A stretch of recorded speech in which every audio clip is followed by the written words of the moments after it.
Hello world and welcome back to Organised Chaos. You're with your host Phil here today, and it is just me today. I have been mucking around with the second microphone trying to get it working the last couple of days. We're not there yet, but once we are, we'll be getting Beck onto the podcast. She's just gone on to maternity leave, so she'll have a bit of free time up her sleeve where she can jump into the gym, or I can take the equipment home and we can do a podcast at home. We've been writing up a few notes to go over in the podcast, and I'm hoping to be quite saucy, even a little bit funny and a bit saucy, which would be good. So I'm looking forward to that. But today, what I want to run over is That's a pun intended, because what I want to talk about is the Gold Coast Marathon weekend, which was last weekend.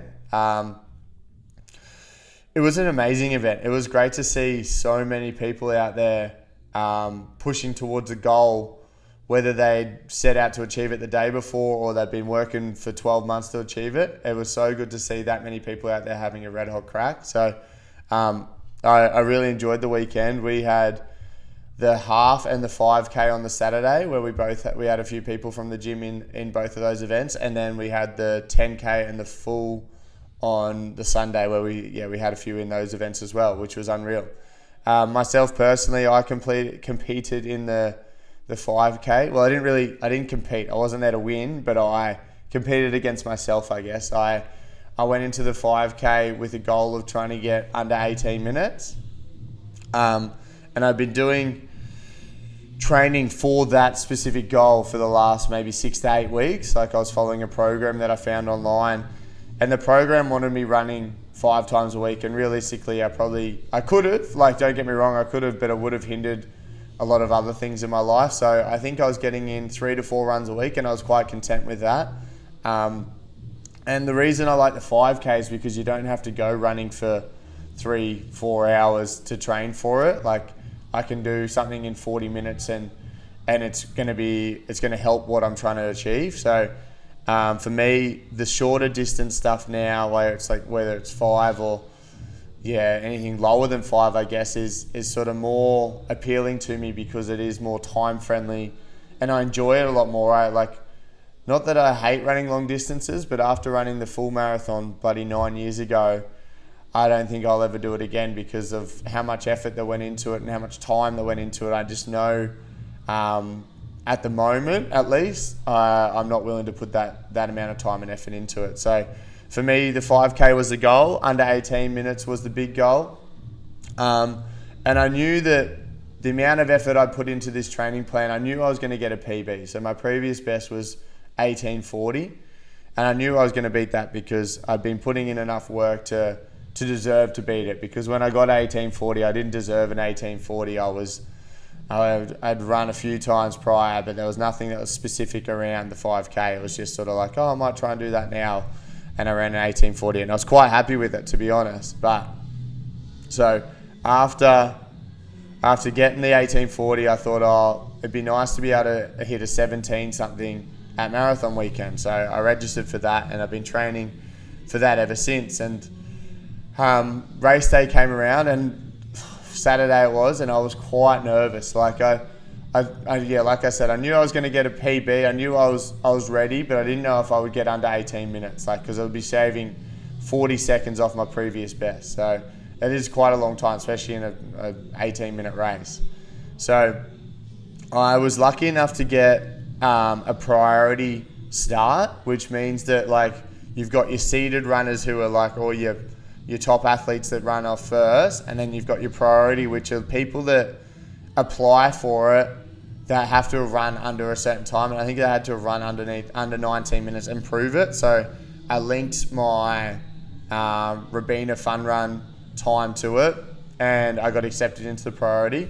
And there was only 15 of us in that priority section, which was great. So then I was able to get a good spot and get a good start, and started at the front of the pack. So I wasn't hindered by trying to filter through people if I had have started in, say, section A or section B after that.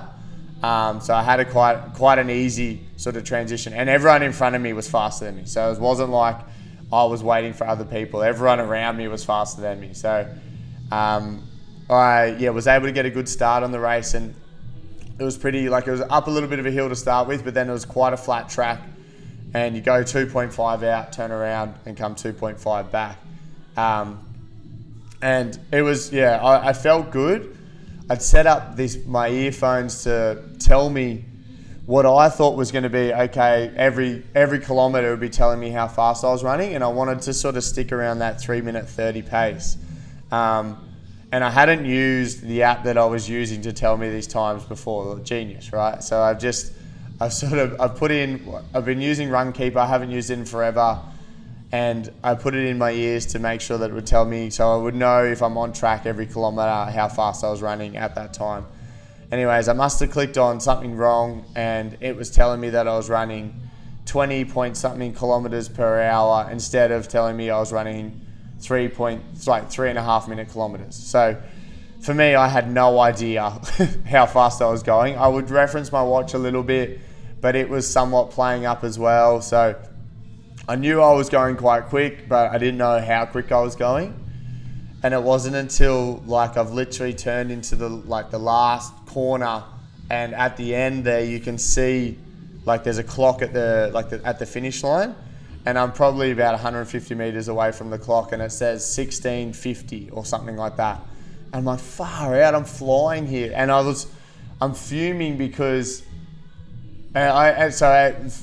moral of the story, I ended up getting in at 17:09 official time, which was great, and a massive PB for me. I shaved over 90 seconds off my PB. I'm stoked with that. Can't be more happy. But I'm so close to getting a sub 17 now that that little drive is it's a little fire up my bum a little bit to be able to go, all right, I'm gonna have a bit more of a crack and continue on this training program to try and get now under 17 minute Ks. 17 minute 5K. I did have a plan of sort of hanging up the boots for a little bit from running and getting into boxing after the 5K. If I had achieved the goal of getting under 18 minutes, I was going to give up running for a while and put all the time and effort I was putting into running into boxing and try and do a bit more boxing, which I haven't done much of, but I want to get into. I like the idea behind it, but the how close I got to 17 now is giving me that little bit of now if I put a bit more effort in, I'm at a good position where I am now. I feel fine, I feel great, recovered really well from the run. I might try and push for a sub 17 minute 5K. So that's the new goal. I'm going to try and work towards that. I don't know if I'll do it in an event or if I'll get someone on a push bike and run, or someone quicker than me to tell me to run faster and I chase them for 5Ks.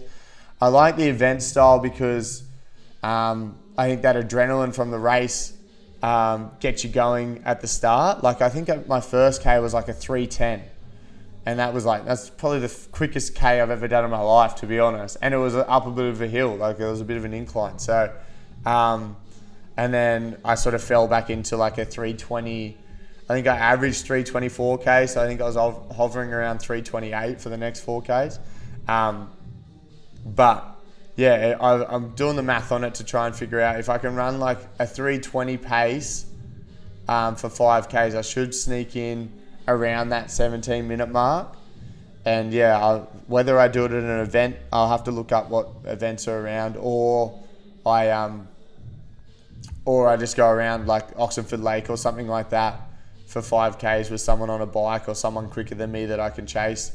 That might be the go, depending on what happens with this whole baby situation when he decides to come out, etc. So we've got about a month until Beck's about to pop. So I'm working off, if I can get it done before the due date, then I'm looking good. So leave it with me. I'll keep you updated on it all. But for now, the boxing's been put on hold for a little bit. I'm going to try and get under 17 minutes for 5Ks. Once I do that, then I might hang up the boots depending on how I feel after it. I'm getting this little running bug back, especially after how awesome it was seeing everyone run on the weekend. I feel like it's a common exercise that everyone can relate to, and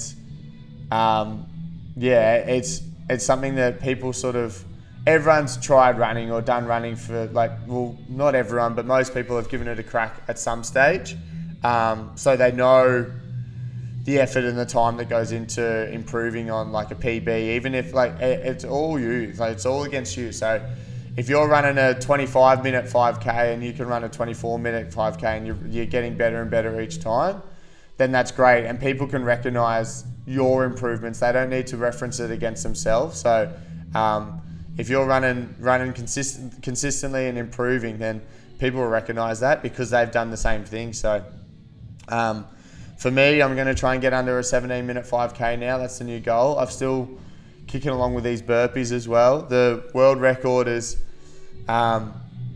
it's still in the eyes. It's still looking at it, but it's probably getting further and further away.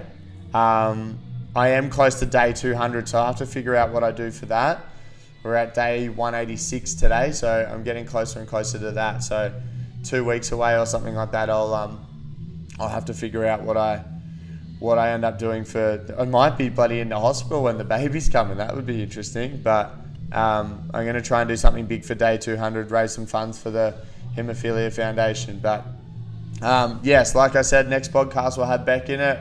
We'll get this microphone up and running, and I'll talk to you guys then. So thanks for listening.